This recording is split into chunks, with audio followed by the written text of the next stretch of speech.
Entonces, hoy vamos a ver, nos toca una sesión de álgebra en este club, que bueno, se llama habilidad matemática, lógica y creatividad. Y iniciamos con una frase, dice: no creo que haya nada útil que los hombres pueden conocer con exactitud que no se pueda saber mediante la aritmética y el álgebra. Les pregunto hasta aquí si ustedes pueden ver la pantalla, es que no me aparece también un cuadrito que siempre me aparece, se me hace muy raro. Sí se ve. Ok. En la última clase de álgebra yo había dejado este tema, pero como tal no lo expliqué porque no dio el tiempo. Y me acuerdo que lo subí, de todos modos, subí las diapositivas completas con ese tema. Entonces, probablemente, si lo leyeron, pues tengan una mayor idea de lo que vamos a ver hoy. Pero bueno, en el capítulo 2 se dedujeron varias fórmulas para sumas finitas de números. Por ejemplo, se obtuvo que la suma de los primeros n números naturales está dada por la identidad. Y ahí tenemos esa suma de números naturales. Con naturales nos referimos a los enteros positivos, siempre. Y dice que si tú quieres sumar un número de 1, 2, más 3, hasta n número, la fórmula para saber cuánto va a valer eso la tenemos aquí. ¿Sí se acuerdan que lo habíamos visto con la fórmula de Gauss y todo eso? Entonces, esa fórmula ya la checamos, pero lo que vamos a ver hoy es la inducción matemática para comprobar esa fórmula. Dice, esta fórmula es en realidad una colección de afirmaciones, las cuales hemos mostrado algebraicamente que son válidas para cualquier entero positivo n.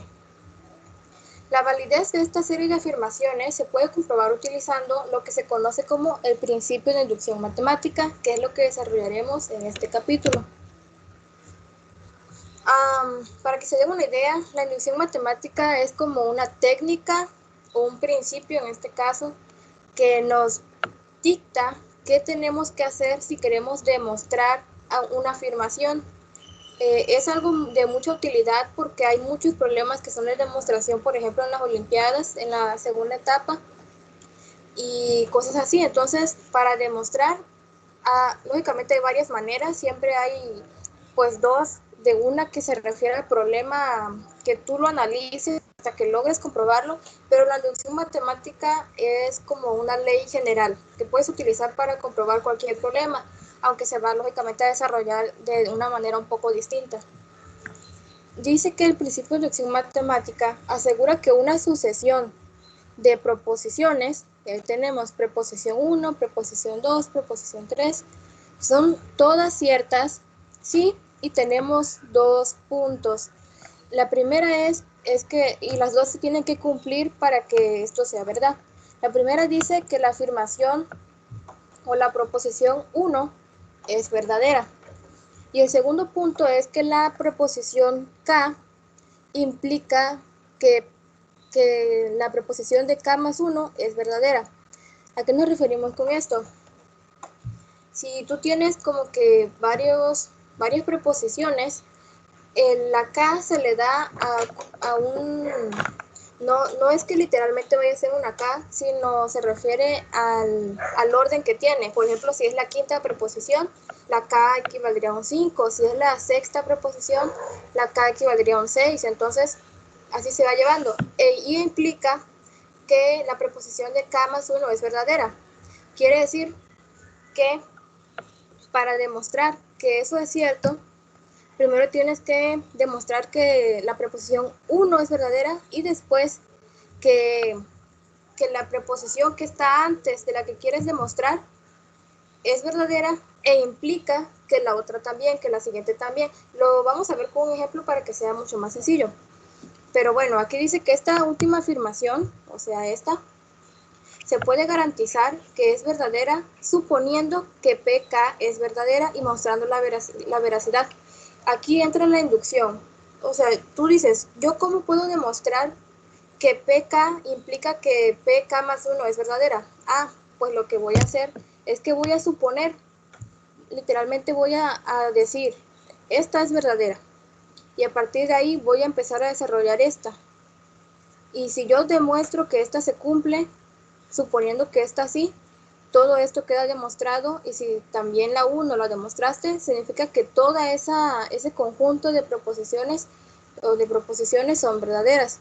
Parece un poco difícil de creer o que no cuesta, o que cuesta un poquito entenderlo, pero pues sí, así de fácil se demuestra. Lógicamente, como les digo, según cada problema tendrías que verlo de una manera un poquito distinta. Y aquí también tenemos una nota que dice que PK más 1 implica no PK, es verdadera. Entonces, tenemos una observación. Al punto 1 del principio de inducción, al punto 1 que es esta, la afirmación, la proposición 1 es verdadera, se le conoce como base de inducción. Tú, por ejemplo, vas a escribir tu problema, vas a desarrollar tu inducción matemática y a veces, por ejemplo, lo puedes poner solo como BI y lo empiezas a escribir, que se refiere a base de inducción. Es tu manera de demostrar o de iniciar a demostrar que tal problema o tal condición se cumple siempre. Y el punto 2, que es este de aquí, se le conoce como el paso inductivo. Demostraremos que la fórmula 3.1 es verdadera para todo número natural procediendo de acuerdo a lo escrito. ¿Cuál fórmula? La que les había dicho de que la suma de los números naturales hasta n se obtiene con esta fórmula, que ya la habíamos explicado, que digamos que los extremos van sumando y hay que dividirlo entre 2 porque los extremos pues, lógicamente van formando parejas y todo eso. Entonces, la identidad 1 más 2 más 3 más hasta n, y aquí tenemos la fórmula, es válida para todo número natural n. Ese es el ejemplo. ¿Cómo lo vamos a demostrar? Primero con mi base de inducción. Si n es igual a 1, el término izquierdo de la identidad consta de un único sumando. Es decir, aquí solamente va a haber el número 1. Y el término derecho, este de acá, sería, y aquí lo tenemos, 1 por 1 más 1 sobre 2. Como este término también es 1, se tiene que la fórmula es válida para n igual a 1. Lo que hicimos fue solamente sustituir en esta fórmula con el número 1, porque esa es mi base de inducción. Aquí le pongo 1 más 1, pues 2 por 1, 2, 2 entre 2 me da 1, que coincide de este lado con este lado. Ya tenemos la base de la inducción. Ahora es suponer que la afirmación PK es verdadera. 1 más 2 más 3 hasta K. No sabemos cuál es el valor de K, se supone que podría variar, por eso es que lo queremos generalizar, ¿no? Y tenemos aquí la fórmula, solamente sustituimos K por fuera y acá ponemos K más 1 sobre 2. Es verdadera. Vamos a suponer que es verdadera. Probamos, y ahora que ya vamos a suponer que esa es verdadera, pues vamos a continuar probando la fórmula correspondiente para K más 1. En la fórmula los sumandos del lado izquierdo para K más 1 son 1 más 2 más 3 más K más K más 1. Y si se dan cuenta, por ejemplo, si la afirmación K era cuando era K y si fuera igual a 5, sería 1 más 2 más 3 más 4 más 5. Y tú quieres demostrar que si eso se cumple con K más 1, es decir, 5 más 1, 6. Ahora quieres demostrar 1 más 2 más 3 más 4 más 5 más 6. Entonces, ¿qué pasa?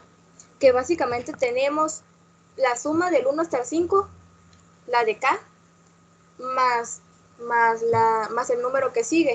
Es lo que te tiene aquí, miren. Básicamente sería lo mismo que acá, pero le agregas el K más 1, porque es el número que sigue. Y entonces esta fórmula la pongo acá otra vez porque es lo que se está sumando más K más 1. Porque esta suma representa todos los números anteriores a K más 1, o sea, desde aquí hasta acá, que ya suponemos que es verdadera, entonces la ponemos sin problema aquí y ponemos más K más 1, que es el número que le estamos agregando. Esto de aquí lo podemos escribir o factorizar como k más 1 por k sobre 2 más 1. ¿Por qué? Este de aquí le quitamos este k más 1 porque es el que va a ir factorizado. Entonces lo dejo acá afuera y solamente va a quedar k sobre 2. K sobre 2, que es el que está aquí. Y este de aquí, pues como voy a sacarle un k más 1, lo dejo como un 1. Aquí está un 1, para que al momento de multiplicarlo, para que yo cuando haga esta multiplicación, me dé esto de acá. Entonces solamente es como transformar un poquito la fórmula, pero no cambia el valor ni nada por el estilo. Y esto que está aquí, dice que es igual a k más 1 por k más 2 sobre 2. ¿Por qué? Porque recuerden que cuando sumamos, este entero tiene un denominador que es invisible. ¿Qué denominador tiene?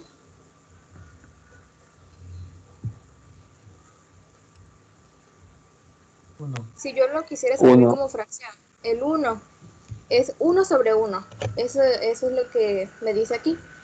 Pero si yo lo quiero sumar con esta fracción, cuando nosotros sumamos fracciones, hacemos que el denominador sea común.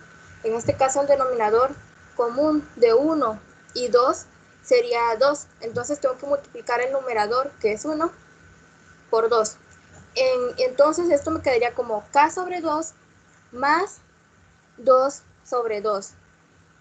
Y ya solamente quedaría como k más 2 sobre 2, que es lo que está aquí, k más 2 sobre 2. Y como se está multiplicando por k más 1, recuerden que al multiplicar no hay que buscar el denominador en común, solamente tienen que multiplicarlo directo. Y como esta de aquí tiene denominador 1, porque es invisible, pues por así decir invisible, solamente multiplicamos 1 por el 2 y te va a quedar un 2. Y esto por lo de acá. Entonces nos queda como k más 1 por k más 2 sobre 2. Ya que tenemos esto, nos damos cuenta que coincide con lo que sería el término de la derecha en la fórmula para k más 1. ¿Qué queremos decir aquí? Esta es la misma, casi que esta, solamente que aquí es k más, aquí es k y acá es k más 1, y acá es k más 1 y acá es k más 2. Lo que quiere decir que entonces queda demostrado que lo único que agregamos fue solamente un número, porque queríamos comprobar que fuera k más 1. Agregamos como que el número que sigue en esta ecuación de acá. Entonces, como coincide con el término de la derecha para la fórmula para k más 1, esto prueba la validez de pk más 1. Por lo tanto, por el principio de inducción matemática, la identidad es válida para todo número natural n. ¿Alguna duda hasta aquí?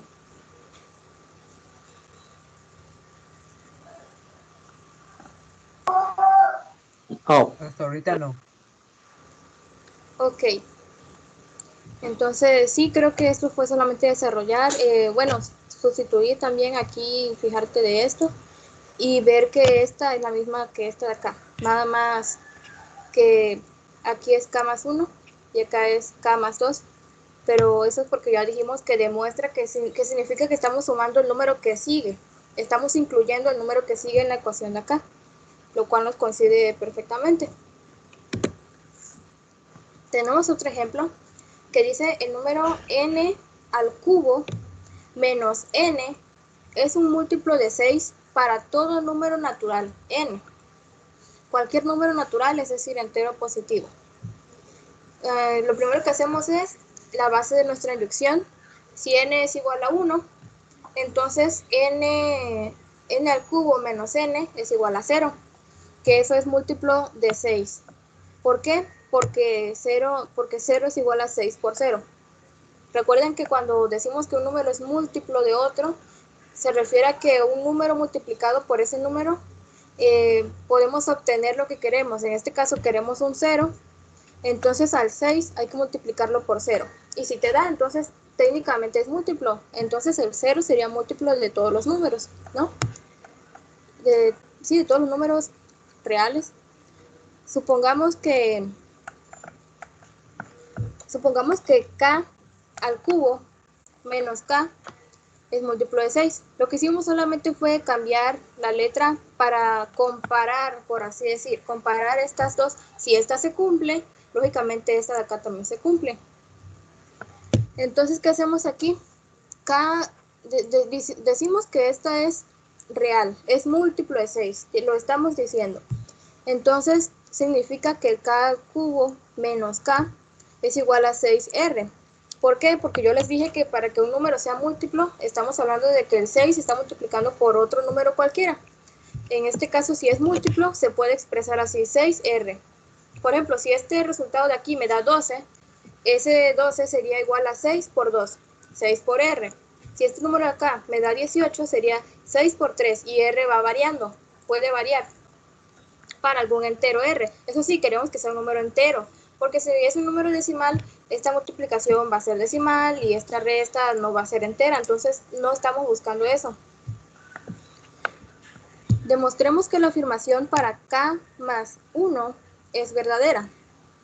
Es decir, tenemos que probar que k más 1 al cubo, es decir, esta misma k, pero acá le agregamos el 1 al cubo, menos, y en vez de poner una k ponemos k más 1, es un múltiplo de 6.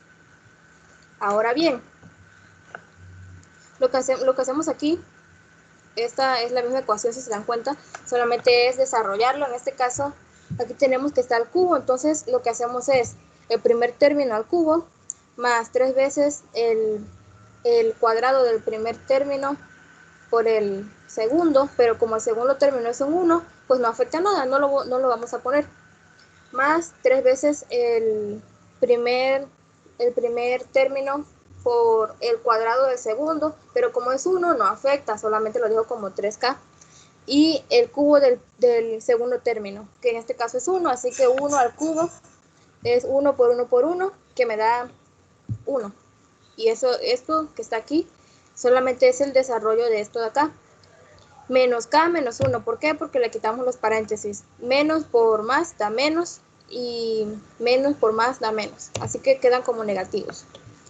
Esto es lo que tenemos hasta aquí. Pero ¿qué vamos a hacer? Vamos a agruparlos y no afecta en nada.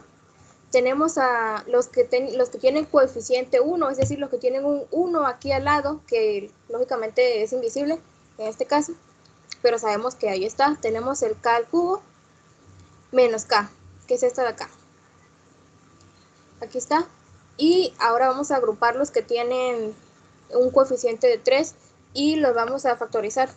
Es decir, dejamos el 3 afuera y dentro dejamos solamente k al cuadrado más k. Este más 1 y este menos 1, pues ahí se eliminan, así que no nos vamos a preocupar por ello. Y por último, este de aquí, si se dan cuenta, k al cubo menos k es lo que nosotros habíamos dicho que era cierto. Aquí está, miren, supongamos que k al cubo menos k es múltiplo de 6, es decir, k al cubo menos k es igual a 6r. Lo hemos logrado obtener aquí mediante la factorización, mediante la agrupación. Así que lo que hago es sustituir k al cubo menos k, lo sustituyo por 6r. Aquí tenemos el 6r. Y esto de acá lo dejamos igual.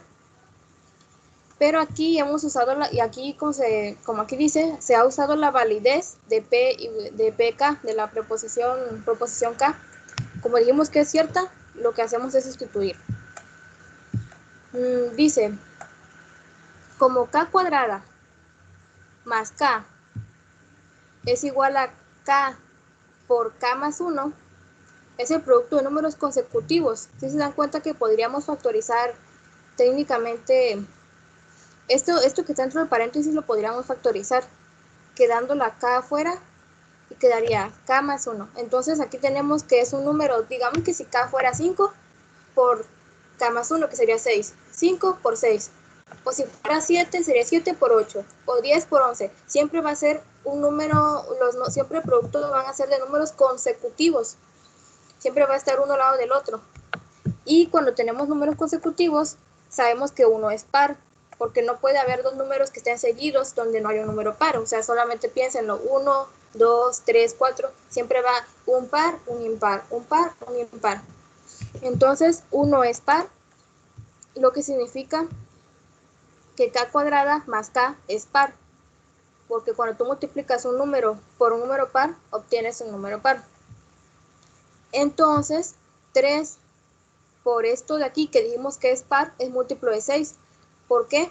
Digamos que esto fuera lo mínimo, fuera 2, 3 por 2, 6, pero digamos que otro número par fuera 4, 3 por 4. Entonces, todo siempre te va a dar, al tener el factor 3 y al tener aquí el factor 2, porque sabemos que es par, significa que tiene que tener el factor 2, al juntarlos tenemos que es múltiplo de 6. Entonces, eso también creo que es un criterio de divisibilidad. Si tú puedes comprobar que un número cualquiera se puede dividir entre 2 y se puede dividir entre 3, significa que también se puede dividir entre 6. Así hay muchas más reglas, creo que no se las he explicado y me gustaría que en clases siguientes yo les pudiera decir todas esas reglas para saber cuando un número es divisible entre 2, es divisible entre 3, 4, 5, 6, 7, 8, 9, 10, 11. Entonces, eso es de mucha utilidad. Y bueno, les decía que aquí tienen el factor 3 y aquí el 2. Esto es múltiplo de 6. Entonces, todo esto es múltiplo de 6. Y este de acá, lógicamente, es múltiplo de 6, porque dijimos que esa era la condición que nosotros estábamos suponiendo o dando por hecho. Entonces, tenemos una suma de múltiplos de 6. Por lo tanto, por el principio de inducción matemática, el resultado es válido para todo número natural n. Esta es nuestra forma de terminar. Hemos demostrado que este es múltiplo de 6, este también. Entonces, todo esto es múltiplo de 6. Entonces, esto es múltiplo de 6. Y eso fue lo que hicimos. Fue suponer que se cumplía con k. Y eso lo utilizamos para validar o comprobar que k más 1 es cierto también. ¿Alguna duda hasta aquí?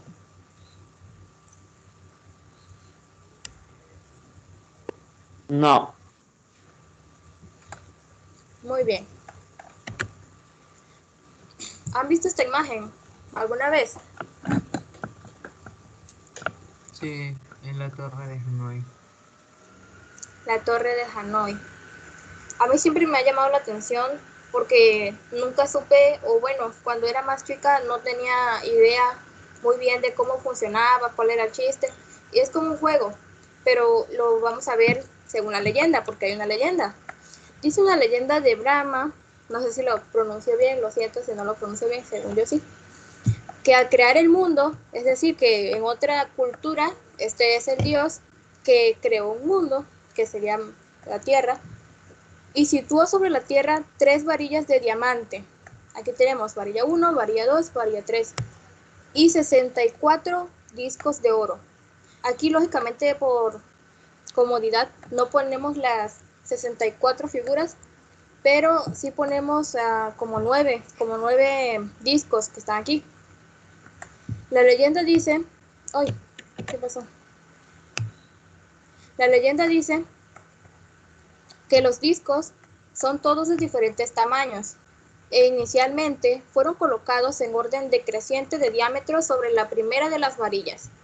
Tenemos aquí la varilla 1, primero pones el disco más grande y luego va decreciendo el más chico, el más chico, el más chico y se ve de esta forma como una pirámide. También creó un monasterio cuyos monjes tienen la tarea de trasladar todos estos discos desde la primera varilla a la tercera. Pero ¿cuáles son las reglas del juego? Dice, las únicas operaciones permitidas son mover un disco de una varilla a otra cualquiera. No puedo mover de 2 en 2 ni de 3 en 3. No puedo agarrar todas y jalarlas. Solo puedo de una en una. Y la otra condición es que no se puede situar encima de un disco de un otro disco de diámetro mayor. Es decir, si yo pongo este que está aquí chiquito, lo pongo aquí, este segundo no lo puedo poner aquí porque sería más grande. No puedo poner uno más grande encima de uno más chiquito. Entonces ya ahí ustedes se van dando cuenta qué es lo difícil de este juego. Tienes que, si tú pones este aquí, este tiene que ir acá. Y luego, ¿qué haces? Entonces, así va todo esto. Dice que, la leyenda dice también que cuando los monjes terminen con su tarea, el mundo se acabaría. ¿Cuál es el mínimo número de movimientos necesarios para mover los discos? Si se dan cuenta que en esta pregunta no te dice, bueno, sí, te dice que son 64 discos, pero nosotros vamos a crear una fórmula que sirva para saber cuál es el mínimo número de movimientos necesarios para mover n número de discos, aunque sean 5, aunque sean 3, aunque sean 64. Entonces, como para que ustedes tengan más claro cómo se juega o así, yo había aquí insertado un video que no tiene audio, así que no se preocupen si, creo que no le puse conectar con audio, pero no hay problema porque no dice nada, solo es para que vean la figura. Y espero que no se trabe tanto y lo puedan observar el movimiento.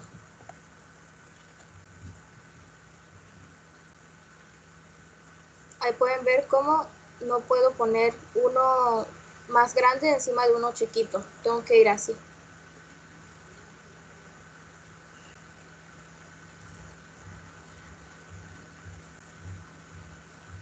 Entonces sí se complica un poquito porque no puedes, tienes que hacer más movimientos. Yo quiero que en la tercera varilla yo tenga todos mis discos acomodados de la misma manera que como estaban acá. Este fue el ejemplo con 4 discos, también podemos imaginarlo con 3, con 2, con lo que queramos, pero lo que nosotros queremos saber es con 64. Entonces, ¿les quedó alguna duda sobre cómo se mueven los discos o algo así?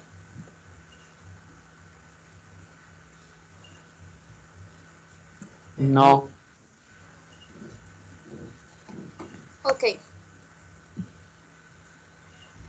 Dice, sea xn el mínimo número de movimientos necesarios para mover n discos. Este es un número que no sabemos, es lo que queremos encontrar, el mínimo número de movimientos. Esta n significa que este mínimo número de movimientos aplica para cuando hay n discos, puede variar. Si n vale 1, lógicamente solamente hay un disco y solamente tengo que hacer un movimiento. ¿Cuál movimiento? Tengo que pues agarrar el de la primera varilla y llevarlo a la tercera y ya, no tengo que complicarme. Entonces x1, ponemos la 1 porque son n discos, un disco es igual a 1. Vamos a ver qué sucede con 2. Imagínense las 3 varillas. Con 2 discos muevo el disco pequeño a la segunda varilla, a la que está en medio, luego el grande a la tercera varilla, que es a la que quiero llegar, y luego el que dejé en medio, el más chiquito, pues lo subo a la tercera y listo, ya queda.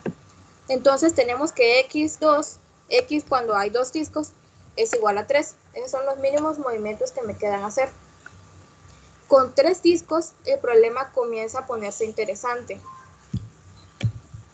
Designando con I a J el movimiento del disco superior de la varilla I a la varilla J, los 3 discos se pueden mover con la secuencia, y aquí tenemos la secuencia, muevo del 1 hacia la 3, de la 1 hacia la 2, de la 3 hacia la 2, de la 1 hacia la 3, de la 2 hacia la 1, de la 2 hacia la 3, de la 1 hacia la 3, y ya con eso nosotros tendríamos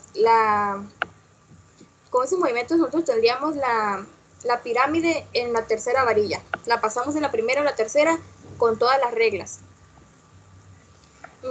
Para esa figura pueden buscar, por ejemplo, en internet, si en algún momento ustedes desean este juego, la solución con 3 discos. Yo les puse con 4.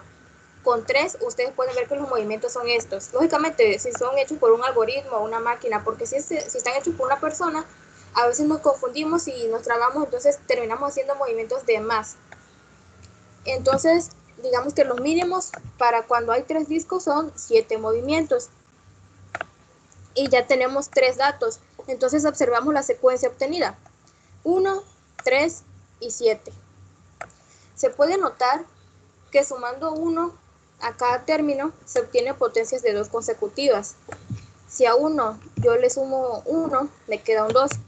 Si a 3 yo le sumo 1, me quedan 4. Y si a 7 le sumo 1, me quedan 8, que son potencias de 2. 2 a la 1, 2. 2 a la 2, 4. 2 a la 3, 8. Entonces estos números, yo voy a intentar comprobar que xn, que dijimos que es el mínimo número de movimientos, es igual a 2n menos 1.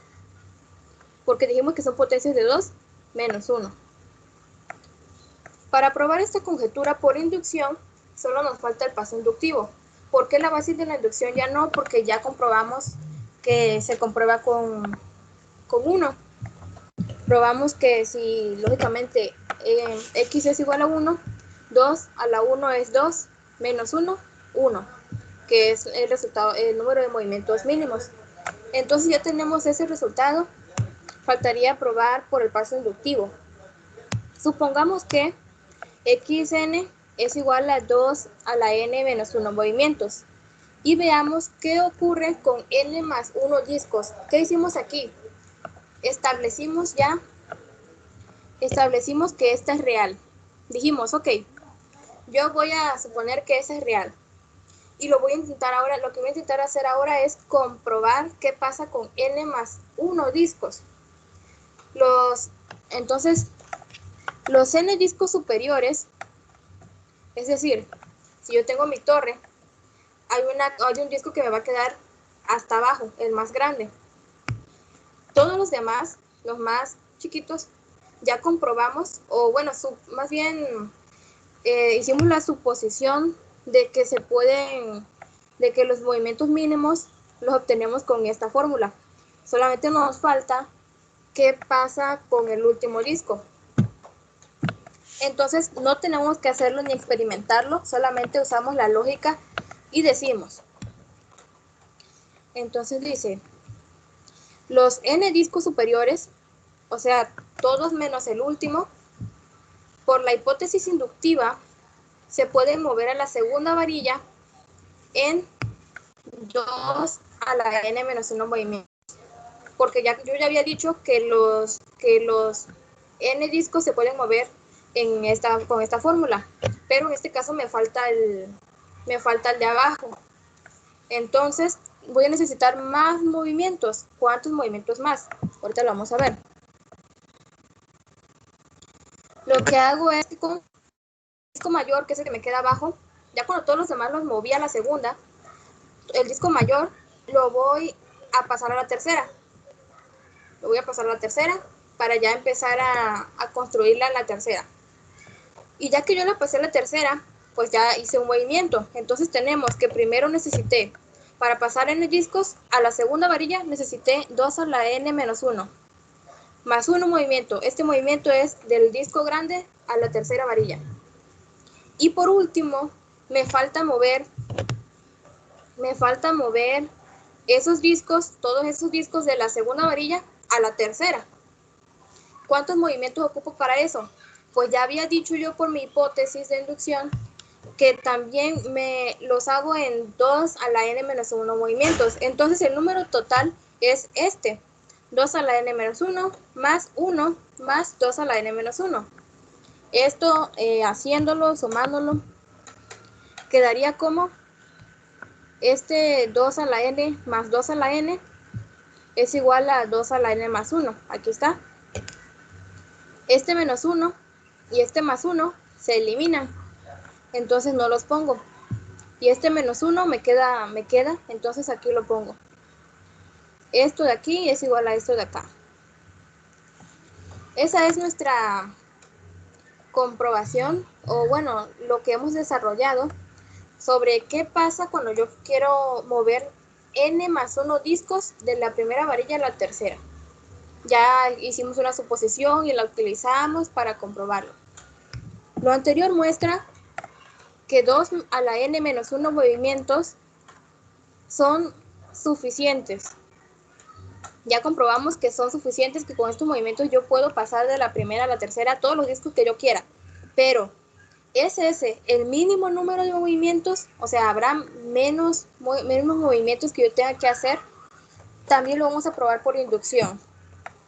Y vamos a probar que en efecto lo es. Para n igual a 1, esto es obvio. No puedo hacer menos de un movimiento. Entonces ya probé la base de mi inducción. Nuevamente, estoy ahora probando si son los movimientos mínimos. Supongamos que es cierto para n. Entonces, si ahora se mueven n más 1 discos de la primera a la tercera varilla, en algún momento se debe mover el disco mayor de la primera varilla. En ese momento, los n discos restantes deben estar todos juntos en otra varilla. Como yo les daba en el ejemplo, si yo ya todos los demás los tengo apilados en la segunda, por ejemplo, me va a quedar el mayor que lo voy a pasar a la tercera y todos los demás están en una pirámide. ¿Por qué pirámide? Porque como ya dije, no puedo poner un disco chiquito, no puedo poner un disco grande encima de uno chiquito. Entonces no puede ir como una pirámide invertida, no. Tiene que ir a fuerza así. Entonces, como dice que en ese caso, cuando ya yo tenga que poner ese disco mayor a la tercera varilla, o aquí dice a la primera varilla, en ese momento los n discos restantes, todos los demás, deben estar todos juntos en otra varilla y no pueden haber llegado ahí en menos de 2 a la n-1 movimientos. ¿Por qué no pueden ser menos? Porque yo estoy suponiendo eso. Ahí entra la suposición que yo hago. Esa es la que me va a ayudar a comprobar n más 1. Ese 1 de más es el disco grande que me queda a un lado. Entonces, por la hipótesis inductiva, del mismo modo, cuando el disco mayor se mueva a su posición definitiva en la tercera varilla, cuando yo ya lo ponga ya al final, los discos restantes deben estar todos en otra varilla. Y para moverlos a la tercera varilla se necesitan al menos 2 a la n-1 movimientos, también porque yo lo supuse y porque de hecho ya lo comprobamos con la inducción matemática. Estamos comprobando dos cosas, ya lo comprobamos antes, entonces ahora utilizamos la lógica para comprobar que es el número mínimo. Y bueno, sumando, se ve que no se puede mover n más 1 discos en menos de 2 a la n-1 más 1 más 2 a la n-1, que es igual a la 2 a la n más 1 menos 1 movimientos. Es decir, que yo haciendo la suma me doy cuenta que no puedo hacer menos que lo que yo había dicho acá, que es lo mismo que tengo aquí. Ya les había explicado por qué, porque les digo que si todos lo tienen que pasar, los primeros, el último lo dejo al final, aquí está al final, todos los de arriba los tengo que mover a la segunda varilla en este número de movimientos. Luego paso el más grande a la tercera varilla, que ese es un movimiento, aquí está. Y luego todos los demás, los que quedaron en la segunda, los tengo que pasar a la tercera y también ocupo este número de movimientos. Y ya haciendo la suma me queda así. Con 64 discos, como dice en la leyenda, se necesitan 2 a esta potencia, a la potencia 64, menos 1 movimientos. Ustedes dicen, ¿por qué aquí no es un 65? ¿Por qué es n más 1? No se vayan a confundir. Esta solamente era mi prueba de inducción para comprobarlo. Pero la fórmula que yo obtuve, la fórmula que yo quería comprobar, era esta, 2 a la n-1. Aquí está. Entonces, por eso la n es un 64, no se suma nada. Esto solamente era para comprobar, porque dijimos que íbamos a suponer algo y utilizar eso para comprobar lo siguiente. Pero ya que la comprobamos, utilizamos la fórmula normal, como está aquí, 2 a la n-1. Esto se convierte en un 2 a la 64 menos 1 movimientos. Y suponiendo que los monjes hagan un movimiento por segundo, les llevaría más de 500.000 millones de años para completar su tarea. A mí me impresiona mucho porque significa que no es una leyenda que fuese hecha a la y se va. No es como que yo cuando me dijeron, pues cuando terminen de mover los 64 al otro lado, pues yo digo, pues no va a tardar, quizás ya se debió haber acabado la Tierra o algo así. Entonces yo me pregunto, ¿ellos acaso sabían cuánto tiempo estaban diciendo que iba a durar la Tierra. Y bueno, esa solamente es una leyenda, pero el juego sí lo pueden ver, lo pueden descargar, incluso las torres de Hanoi. Hay como que jueguitos así de lógica donde tú lo descargas en tu celular y ya lo vas moviendo y te pones la dificultad que desees. Te puedes poner con 3 discos, con 4, con 5, con 6, para que vayas desarrollando eso, ¿no? Y no estaría de más comprobar la fórmula. Entonces, tenemos una observación que es que en muchos casos la base de la inducción no es n igual a 1. No siempre se va a iniciar con 1 porque no siempre queremos comprobar algo que inicie con 1. Entonces, n es igual a k para algún número natural k. Natural me refiero a entero positivo. Entonces, si se prueba el paso inductivo, si yo hago toda esta inducción matemática, se concluye que la preposición con el número n, la proposición, es verdadera para todo número natural mayor que cuando sea n mayor o igual a k. Es decir, que yo ya no puedo decir que es verdadera cuando n vale 1. ¿Por qué? Porque no estoy comprobando eso, estoy comprobando cuando n vale k. Cuando n vale k, entonces esa lógicamente es verdadera de k en adelante, hasta n, que es lo que yo quiero probar. Solamente como observación, ¿verdad? Ya vamos a ver quizás más adelante algunos casos donde la base no sea 1, porque pues ya saben que problemas hay muchísimos y checarlos es interesante. Entonces ya hicimos 2 problemas hoy que comprobamos con inducción matemática. Fueron el de las torres de Hanoi y el de la suma de números naturales. 1 más 2 más 3 más tal es igual a n por n más 1 sobre 2. Esas 2 cosas las comprobamos. ¿Te queda alguna duda hasta aquí?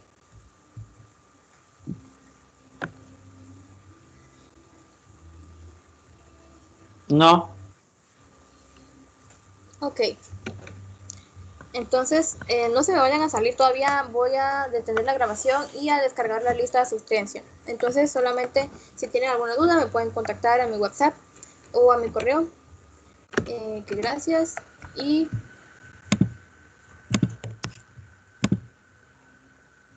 creo que ya dejé de compartir pantalla. Voy a dejar de grabar.